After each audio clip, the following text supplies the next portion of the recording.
কখনো বলবেন না আমার কাজ আছে, কাজকে বলবেন আমার বউ আছে, বুঝছেন?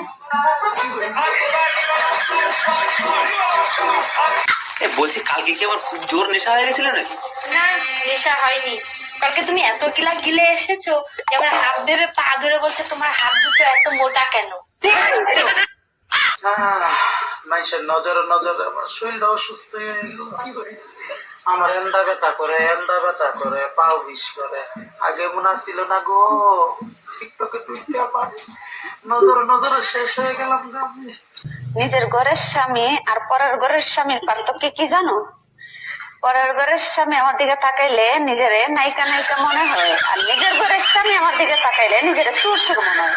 কারণ আমার স্বামীর পকেটের টাকা দিয়ে তো আমি শপিং করি। তুমি আমার সাথে মিশে দেখো, হয় ঝগড়া লাগবে নয় ভালোবেসে যাবে।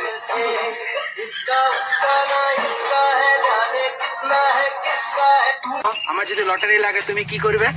আমি কিন্তু আগেই বলেছি হাফ পয়সা নিয়ে বাপের বাড়ি চলে যাব। ও সত্যি? 1000 টাকা লেগেছিল, নাও 500 টাকা, বিদায় হও।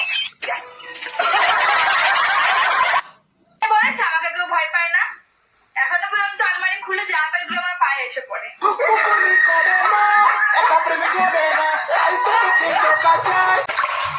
ও ঠাকুরপো, একটা কাজ করে দাও না, আমার বোন আসতে স্টেশন থেকে একটু এনে দাও না। ঠাকুরপোকে তোমরা কি মনে করো বলো তো? ঠাকুরপো এটা করে দাও, ঠাকুরপো ওটা করে দাও।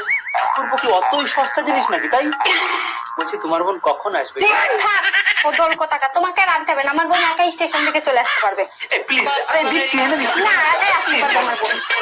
যারা সিগারেট খায় তাদের সাথে ভালো ব্যবহার করুন, কারণ বেচারা বাঁচবে আর কয়দিন।